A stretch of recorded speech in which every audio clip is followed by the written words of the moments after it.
Aí eu comecei a vestir roupas folgadas, só andava de camiseta grande, calça folgada, short folgado, não vestia nada curto, cabelo sempre amarrado, sempre de camiseta, sempre de camiseta.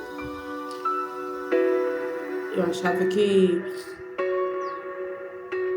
eu tava mostrando meu corpo e por isso aquilo ali tava acontecendo comigo. Eu me sentia na culpa. Bem-vindos a mais um vídeo aqui nesse canal, que você já sabe que não é só o meu canal, mas é também o seu canal. Você que ainda não foi inscrito aqui no canal, eu já vou pedir para você se indicar no comecinho do vídeo, se inscreve no canal. Não se esquece de ativar o sino das notificações para ficar por dentro de todo o conteúdo quando eu postar.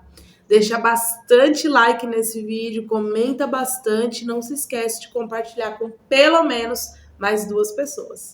Esse é um vídeo muito importante, eu resolvi trazer aqui um relato, um breve relato sobre a primeira parte da minha vida, a minha primeira infância, até aí por volta dos meus 11 anos. Não dá para contar tudo, até porque é uma história muito longa, mas eu vou contar alguns detalhes da minha história, até como um testemunho para algumas pessoas que ainda não sabem da minha história, do meu passado, e também para abrir os olhos de quem fala do meu passado sem saber do meu passado.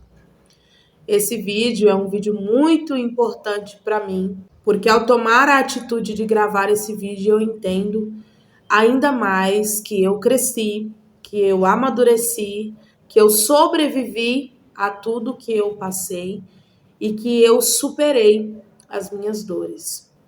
Talvez esse vídeo ofenda alguém, e se ofender, eu já peço desculpas a você que se sentiu ofendido. Nós vamos tratar de assuntos bem complicados nesse vídeo, porque eu passei por coisas que realmente foram complicadas, difíceis e, infelizmente, são situações que muitas crianças e adolescentes passam nos dias de hoje, não só na rua, mas também dentro de casa. Bom, eu nasci em Araguaína, uma cidade chamada Araguaína, que fica no estado do Tocantins. Nasci lá, mas não fui criada lá. Fui criada em Goiânia, Goiás, no bairro Germano. Lá eu fui criada junto com minhas tias, avó, avô, tudo por parte do meu pai. Moramos lá um tempo e depois nós moramos em outras cidades, mas a cidade que a gente morou mais tempo e que eu moro atualmente foi São Paulo. Viemos para São Paulo. Não tenho muitas lembranças, eu tenho poucos flashes sobre essa cidade, mas eu me lembro que o meu pai maltratava muito o meu irmão. Tudo era culpa do meu irmão. Meu irmão, para quem não sabe, já é falecido. Faleceu quando ia completar seus 19 anos. Já tem pouco mais de 10 anos que ele faleceu. E é uma coisa que até hoje para mim ainda dói muito, porque a questão da morte do meu irmão é uma questão muito complicada. Ele foi praticamente assassinado, essa é a verdade. Mas esse assunto eu quero deixar para outro vídeo. Continuando, eu me lembro que meu irmão era muito maltratado em alguns momentos. Em outros momentos a gente tinha muito amor, muito carinho, né, por parte de pai, de mãe, tios, avó, por parte do meu pai, a parentela paternal. Viemos para São Paulo, moramos um tempo de favor na casa dos meus avós por parte de mãe, não dentro da casa deles, mas uma casa que tinha no quintal deles. E ali, em seguida, a gente conseguiu casa, a gente foi morar numa casa nossa. Meu pai trabalhava muito, sempre trabalhou muito. Essa é uma lembrança que eu carrego muito forte em mim. Meu pai sempre trabalhou muito, muito mesmo. Até hoje, meu pai é muito trabalhador. Tem os seus defeitos, bebida, vício do cigarro, mas o meu pai, graças a Deus, é um homem muito trabalhador. Não tenho nada para falar sobre essa parte do meu pai. Ele é muito trabalhador. Minha mãe também. Mas calma que a gente vai chegar lá. Quando nós viemos para São Paulo, a gente passou por muitas dificuldades, enfrentamos muitos obstáculos. Moramos num barraco de madeira, Tinha muito rato, muita cobra, tatu, muito bicho. E houve uma fase da nossa vida que eu me recordo muito bem.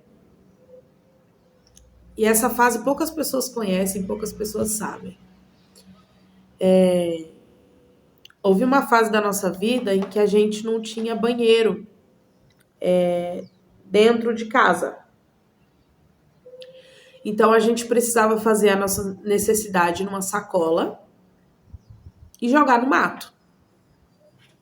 E era isso que a gente fazia. A gente passou muito tempo fazendo isso.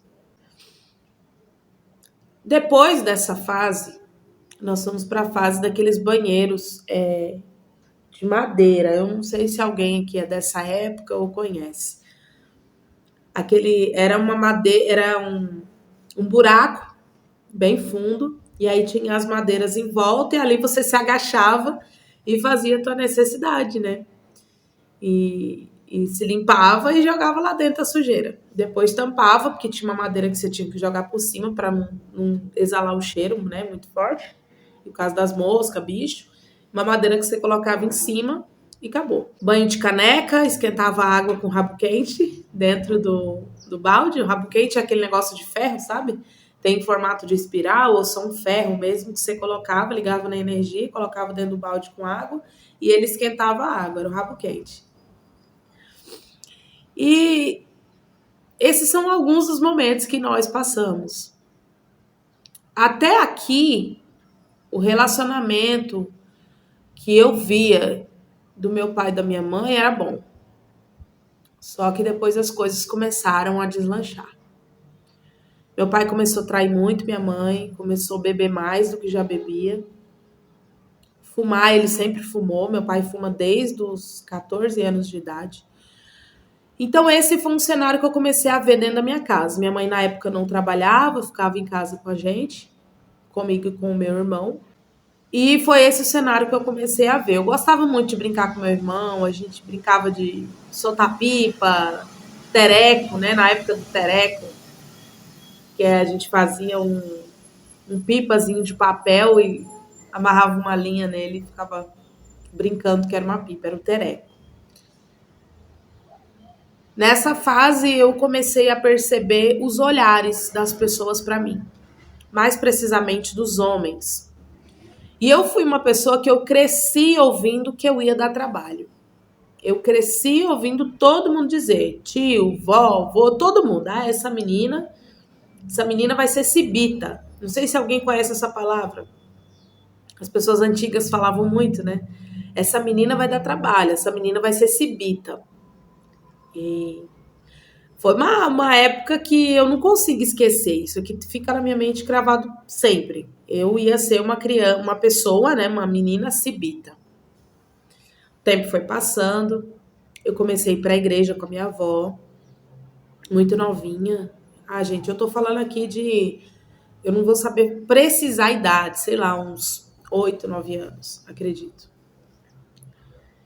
E eu comecei para a igreja com a minha avó, gostava muito, cantava com as crianças, participava das atividades, era Assembleia de Deus, uma igreja muito rígida, de renome. Na época já era uma igreja muito grande, era uma igreja de porte muito grande. E eu ia para a igreja com a minha avó e eu gostava de ir com a minha avó. Eu lembro que na época que eu comecei a ir para a igreja com a minha avó, eu ficava mais na casa da minha avó do que na minha própria casa. Ficava numa distância de 20, 15 minutinhos, 20 de bicicleta. Eu tinha uma bicicleta da minha casa para a casa da minha avó. E aí eu gostava muito de ficar na casa da minha avó. Eu ia muito para lá. Então eu pegava minha bicicleta e ia para a casa da minha avó. O meu tio, um dos meus tios, trabalhava numa empresa bem próximo da minha casa. E aí, quando ele ia embora, eu pegava minha bicicleta e embicava atrás dele e ia junto, porque eu gostava de ficar na casa da minha avó. Minha avó fazia muito pão, muito sonho caseiro, muito bolo. Todo aniversário de todo mundo tinha bolo que minha avó fazia, era maravilhoso. E isso eu indo para a igreja com a minha avó, ia para os cultos, era maravilhoso, eu gostava muito. E nessa fase já é uma fase onde meu pai estava tendo muitos problemas com a minha mãe. Muito mesmo. Tudo relacionado à traição. Tudo relacionado à traição. Ele traía muito, ele mentia demais e eu via tudo. E eu fui uma criança, eu não sei se a maioria das meninas são assim, eu fui uma menina muito apegada com meu pai. Inclusive, na época da separação do meu pai e da minha mãe, eu sofri demais, eu quase entrei em depressão. Eu fiquei uma criança cheia de dificuldades, parei de ir para a escola, N coisas. Porque eu era muito apegada com meu pai. Então, todo lugar que meu pai ia, eu ia com ele. Meu pai ia pro bar, eu ia com meu pai pro bar. Meu pai ia pra festa, ia pro churrasco. Eu ia atrás do meu pai. Eu queria ir junto, eu queria ir com meu pai. Eu ia com ele. Deixava minha mãe em casa e ia com meu pai. E eu gostava muito disso. Gostava muito de ir com meu pai. Só que eu comecei a perceber que o que meu pai estava fazendo com a minha mãe era muito errado. Nós passamos por situações que, assim, nem cabe eu falar aqui no vídeo, porque tá ligado diretamente à vida da minha mãe e eu acho que seria um abuso, seria uma intromissão muito grande eu falar disso aqui no meu canal. Mas eu vi minha mãe passando por coisas que, sinceramente, eu acho que eu não passaria. Eu não aguentaria. Eu vi minha mãe passando por situações que hoje, quando eu olho para trás, eu penso, minha mãe foi muito guerreira. Minha mãe aguentou coisas que eu acho que só o amor por um filho, sabe, que teve a capacidade de fazer ela aguentar. Porque realmente ela passou por coisas, por situações muito tristes, muito chocantes.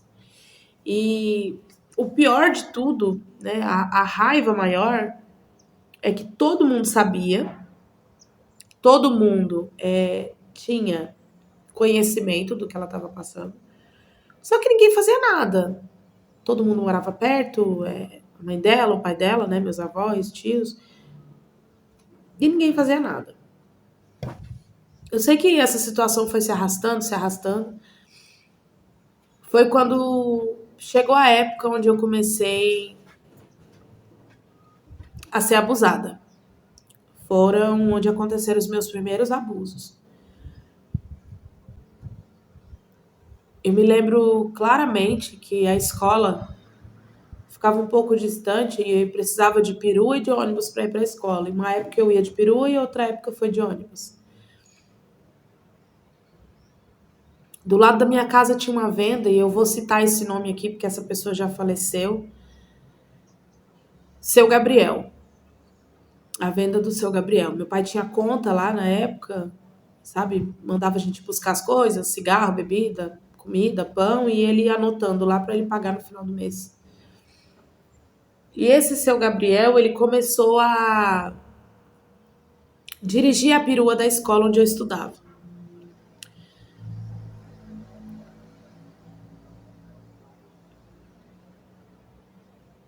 Ele mandava eu sentar no banco da frente com ele, porque eu era a última aluna a descer. Eu era a última passageira a descer, porque eu morava do lado da casa dele. Então, ele já ia deixar a perua e eu ia por último ficar. E aí, quando desciam as penúltimas pessoas, ele mandava eu ir pro banco da frente. E eu sentava no banco da frente.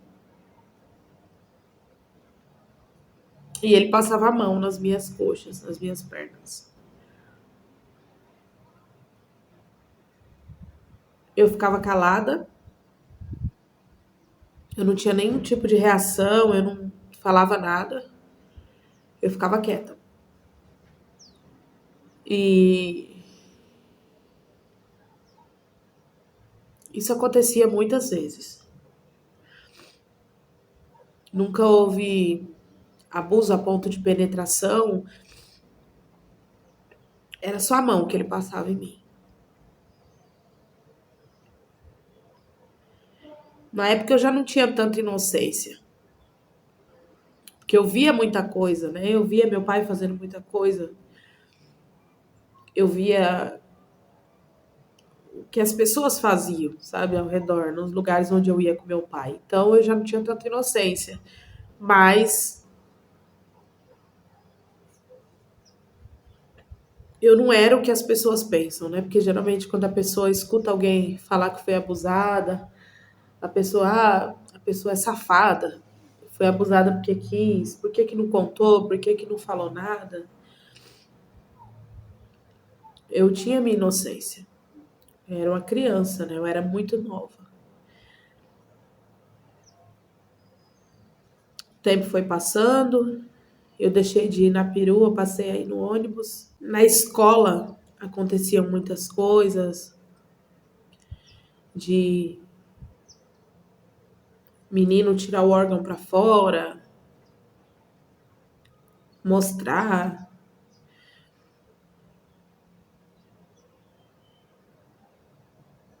As meninas da minha sala faziam apostas, né? Ah, quem que vai dar selinho em quem? Quem vai ficar com quem?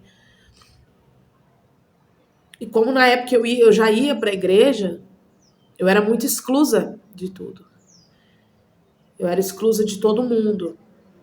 As pessoas não queriam ficar perto de mim, porque eu ia para a igreja. Então eu sentia que de alguma forma, para me incluir dentro daquele grupo de amigas, eu tinha que fazer alguma coisa. Eu tinha que participar de alguma coisa, eu tinha que ser igual. Eu tinha que fazer alguma coisa para eu poder participar daquele grupo. Porque eu precisava de amigas. Eu queria ter amigas. E ali eu fazia o que elas faziam. Dava selinho nos meninos na sala. Até então nada de relação sexual, nada. Mas selinho. Deixava os meninos passar a mão na minha perna.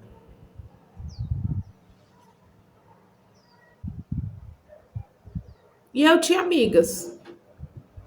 Amigas, né? Pra mim eram amigas. O tempo foi passando, passando, passando. Nesse meio tempo já havia tido uma separação do meu pai e da minha mãe, onde eu sofri muito nessa separação. Eu não aceitava de jeito nenhum.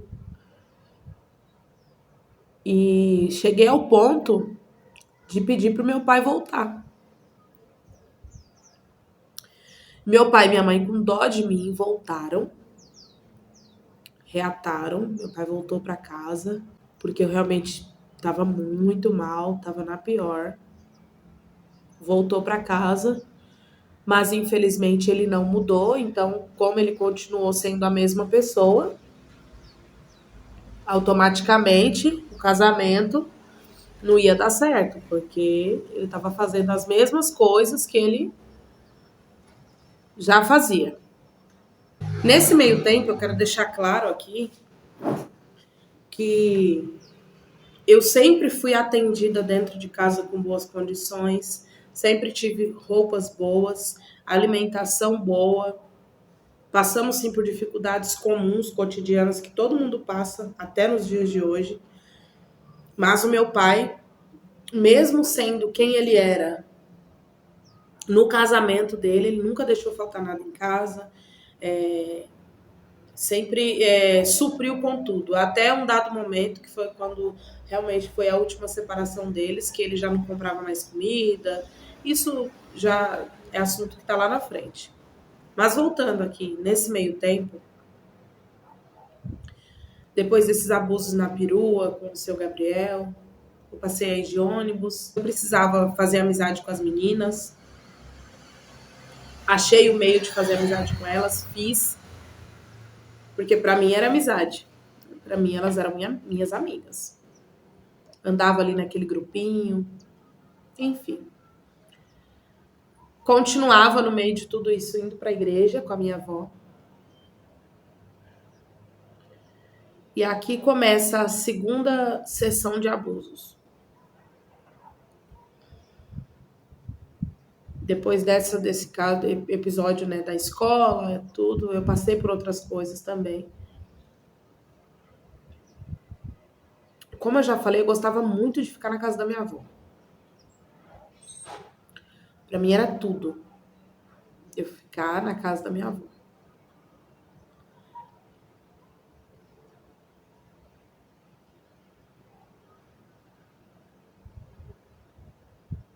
Não vou citar nome,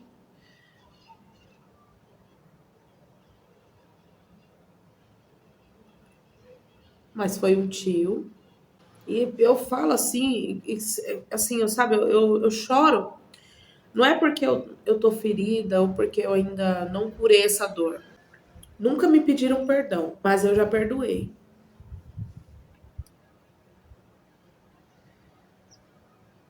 Eu tava na casa da minha avó num dia comum. Eu não vou saber precisar para vocês exatamente quando começaram esses abusos por parte dessa pessoa. A minha memória é muito ruim para algumas coisas. Não foi um abuso de penetração também. Nenhum dos abusos que eu sofri na minha vida houve penetração. Foi mais a mão. E o máximo que chegou foi desse tio. Não tinha lugar, não tinha hora, ele não tinha pudor. A casa da minha avó, na época, tinha 3 cômodos, era o banheiro do lado de fora, quando entrava, a cozinha, a sala no meio, no fundo o quarto, que era do meu avô e da minha avó. E na sala ficavam as camas dos tios. E ali mesmo, na sala,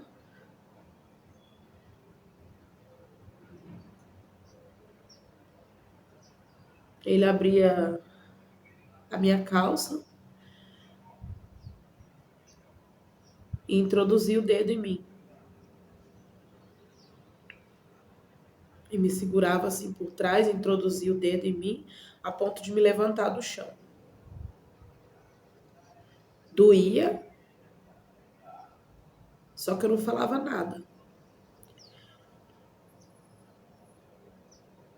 Eu não esboçava reação nenhuma.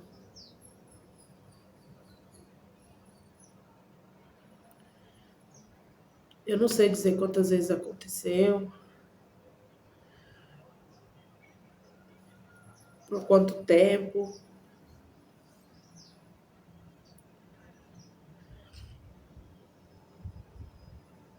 E a partir dali, eu continuava indo na igreja, indo no culto com a minha avó. Mas a partir dali eu não era mais a mesma pessoa. Eu era triste, eu me sentia culpada, eu achava que a culpa era minha, que aquilo ali estava acontecendo comigo,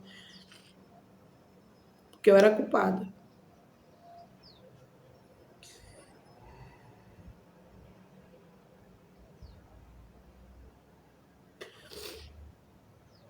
Aí eu comecei a vestir roupas folgadas, só andava de camiseta grande, calça folgada, short folgado, não vestia nada curto, cabelo sempre amarrado, sempre de camiseta, sempre de camiseta. Eu achava que eu tava mostrando meu corpo e por isso aquilo ali tava acontecendo comigo. Eu me sentia na culpa. Aí nessa fase foi onde as coisas realmente desmoronaram de uma vez, sabe? Havia acontecido uma última separação do meu pai e da minha mãe. E dessa vez era pra valer, não tinha volta, não tinha jeito. Fui baixando a minha frequência na escola, não respeitava mais minha mãe. Até que parei de ir pra escola. Parei de ir, parei de estudar. E dali em diante eu comecei a me envolver com muitas coisas erradas. A gente se mudou para outra cidade, próxima de onde a gente morava. Eu conheci pessoas novas, a minha mente já não era mais a mesma, eu não era mais aquela Carol cheia de inocência. Eu queria desbravar o mundo, eu já não ia mais para a igreja com a minha avó. Nessa época que aconteceu todos esses abusos e a última separação nesse meio tempo, minha avó e meu avô e os filhos, né, os tios, eles foram embora daqui para outro estado, pro estado que eu nasci, foram daqui para Tocantins. E aí já não tinha eles aqui, não tinha mais minha avó e eu não ia na igreja sozinha. Fui perdendo o hábito de ir na igreja. Foi então que eu me vi afastada, desviada. Eu conheci muitas pessoas, eu me enfiei dentro de uma favela, onde eu conheci o dono da boca, onde mais muitas outras vezes eu fui abusada.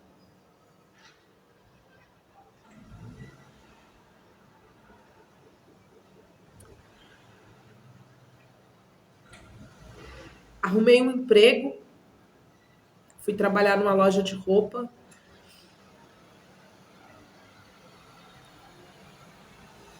O dono, inclusive, já faleceu. Seu Cícero, uma ótima pessoa, me deu muita força, me estendeu a mão quando eu precisei. Trabalhei muito tempo nessa loja de roupa, fiz amizades lá também. Só que mesmo ocupando a minha mente, trabalhando, eu nunca desfiz o laço e os vínculos que eu tinha feito naquela favela onde eu entrei. Ali eu conheci a maconha, ali eu conheci a cocaína, eu conheci a bebida.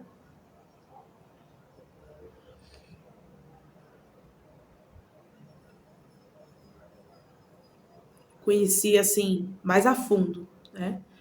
Porque naquela época ali ainda quando eu estudava, precisava fazer amizades, eu já havia conhecido a bebida, já haviam me apresentado a droga, mas eu não tinha usado droga. Eu já ia em algumas festas, saía para funk escondido.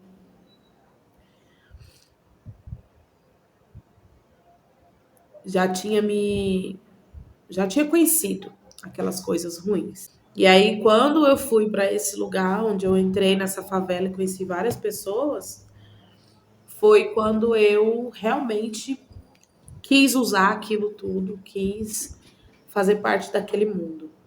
Eu comecei a sair muito de casa, comecei a faltar muito no serviço, perdi meu emprego.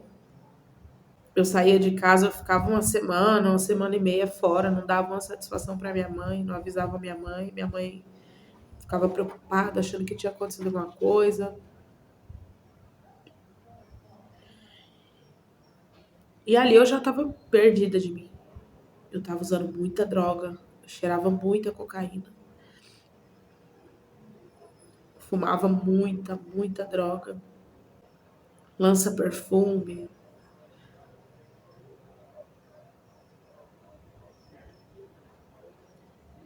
Comecei a sair com pessoas ruins. Tudo isso que eu tô contando pra vocês aqui foi antes dos meus 15 anos, tá? Antes dos meus 15. Eu comecei a me interessar pela venda das drogas. Achava bonito a imponência que as meninas que vendiam tinham, sabe? Eu achava que aquilo era um poder. Eu queria aquele poder pra mim. Eu falei, vou vender.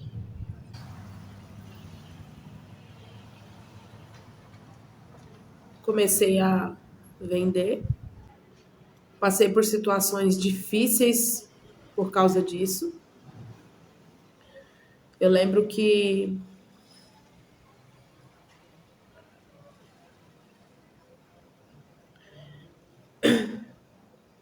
quando os policiais pegavam a gente, jogava a gente dentro do carro, levava a gente para ruas escuras, no meio do mato. Eles pegavam agulhas e enfiavam embaixo da nossa unha as agulhas. Eles diziam que a gente precisava sentir dor para virar gente. Não prendiam a gente, não levava para Fundação Casa, né, menor de idade, não fazia nada. O que eles queriam era fazer a gente sofrer. E mesmo assim, passando por tudo isso, eu continuava vendendo, continuava ganhando dinheiro, porque para mim eu estava ganhando muito dinheiro. Bebia muito, muito, muito, muito. Bebia sem limite, sem controle. Minha mãe já tinha conseguido um emprego, minha mãe estava trabalhando à noite para sustentar a gente, para sustentar a casa, pagar aluguel. E eu passava 1 ou 2 dias em casa de vez em quando. E os dias que estava em casa eu ficava dormindo, porque eu estava muito cansada, né? Ficava gandaiando a semana inteira. Quando ia para casa eu queria dormir. Aconteceram muitas situações no meio de tudo isso que eu tô contando aqui pra vocês. Eu tô fazendo um resumo de tudo, sabe? Se eu for contar tudo mesmo, tudo, não dá aqui pra postar. É muita coisa. Eu não culpo nenhuma pessoa que passou na minha vida, nenhuma pessoa que fez coisas ruins a mim. E eu não coloco a culpa do que eu vivi em nada nem em ninguém. Eu acredito que tudo que eu vivi é para testemunho, principalmente para as pessoas entenderem e verem que Deus, sim, ele transforma as pessoas, ele tira do lamaçal do pecado, ele limpa, ele lava, ele transforma em alguém remido. Então eu não culpo ninguém. Eu costumo dizer isso para muitas pessoas, sabe? Eu acho que as pessoas que passam por situações traumáticas, situações difíceis, elas deveriam parar de se vitimizar tanto. Como assim se vitimizar, Carol? É que as pessoas elas usam as coisas ruins que acontecem com elas como razão para se transformarem em pessoas ruins. Tipo assim, eu bebo porque o meu pai bebia. Eu vou usar coisas ruins porque a minha mãe usava coisas ruins. Eu vou ser uma pessoa pilantra porque fulano da minha família era uma pessoa muito pilantra. Ao invés delas pegarem um passado ruim, um passado amargo, dores, e dizer, não, eu vou ser a diferença nessa família, eu vou ser diferente, eu não vou ser igual aos que passaram na família, eu não vou ser igual às outras pessoas, eu vou ser diferente. Demorou um tempo para eu poder entender que eu tinha que voltar para Deus, que eu tinha que ser diferente, que eu tinha que fazer a diferença, que eu tinha que ser outra pessoa, que eu não podia ser o que todo mundo dizia que eu ia ser. Porque para todo mundo eu ia ser, falar assim, bem no escrachado, uma vagabunda. Houve uma época no meio de tudo isso que eu morei dentro de um galinheiro. E para eu morar dentro desse galinheiro, o pagamento era eu lavar a louça e lavar banheiro na casa da dona do galinheiro, que é viva até hoje. A pessoa é viva até hoje. Graças a Deus, essa pessoa, eu já encontrei ela depois da minha mudança de vida, que já fazem mais de 10 anos. Que Jesus mudou a minha vida. Eu encontrei essa pessoa e ela viu o que Deus fez na minha vida, o que Deus fez comigo, e eu louvo a Deus por isso. Eu morei dentro do galinheiro e, assim, eu dormia com as galinhas no puleiro. Botaram uma cama lá dentro pra mim, com um colchão fininho, e eu dormia lá dentro. Eu vivia lá. Pra eu entrar era aquela lama, parecia um chiqueiro de porco. Cheio de lama. Bicho, pena de galinha voando pra todo lado. Gente, Deus ainda transforma, Deus ainda faz milagre, Deus ainda faz. Eu vou deixar as outras partes do meu testemunho, da minha vida, para outros vídeos, porque eu já tô com um vídeo bem longo aqui agora. Mas acreditem, eu sobrevivi. Eu sou uma sobrevivente. Eu passei por tudo isso, carreguei muitos traumas na minha vida durante muitos anos. Houve sim uma fase, uma época da minha vida onde eu não aceitava tudo que eu tinha passado. Para mim aquilo ali era, sabe, inadmissível. Eu não podia ter passado por aquilo e eu tinha que fazer alguma coisa. Já tentei suicídio, já tentei contra a minha própria vida. E todas as vezes que eu tentei contra a minha vida, obviamente eu não consegui, porque eu estou aqui, eu estou viva. Mas eu tentei. Cortava o pulso, deixava o pulso marcado, tentava a morte de todas as formas, já tomei remédio, um monte de comprimido para ver se conseguia tentar sobre a minha própria vida, mas todas as vezes Deus me livrou, Deus me proporcionou eu não ter conseguido para eu poder viver. Eu passei por crises de overdose, muitas crises de overdose por causa de droga, que eu misturava muita coisa, misturava cocaína com maconha, lança-perfume, balinha. Então, assim, eu misturava muito e eu acabava passando mal, tendo crises. Certa vez, quando eu estava em plena crise de overdose, eu escutava só as vozes no fundo falando: vamos jogar ela no rio, porque ela vai morrer e vai dar BO pra gente. E eu só escutava isso. Vamos jogar ela no rio, que ela vai morrer. Ela não vai sobreviver. Mas eu não morri. Como diz a letra da canção, eu sobrevivi. Sobrevivi, adorando. Sobrevivi, não desisti. Deus cuida de mim. Eu sobrevivi. Sobrevivi. Eu sobrevivi. E se você está assistindo esse vídeo aqui agora é porque você também sobreviveu. Eu não sei por quais traumas você passou, por quais abusos você passou, quais dores você enfrentou na sua vida, eu não sei. Mas Deus sabe.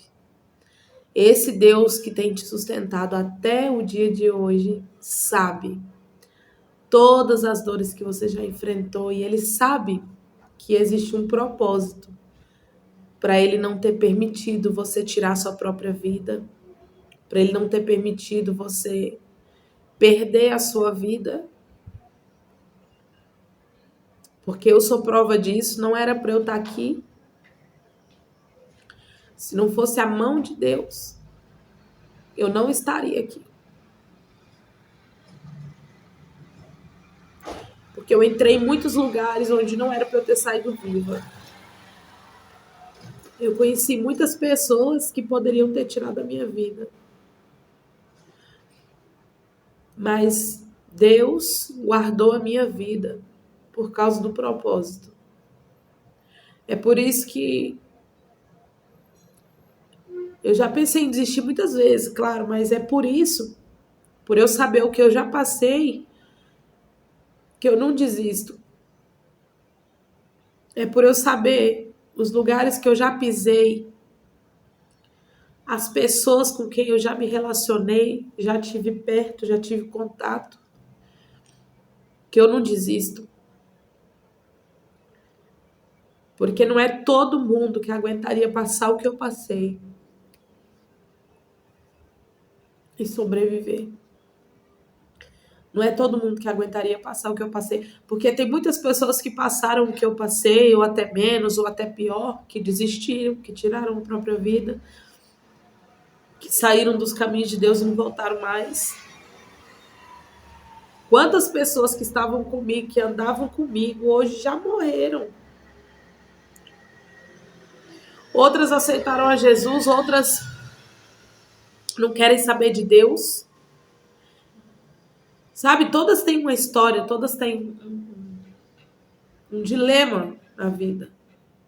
E eu louvo a Deus porque eu estou aqui. Eu estou viva. Eu estou aqui para contar o meu testemunho. E eu espero de coração que esse testemunho ajude alguém, que esse vídeo chegue a quem realmente ele tem que chegar. E você que ficou até o final desse vídeo, eu vou pedir para você que ainda não foi inscrito aqui. Se inscreve aqui no canal.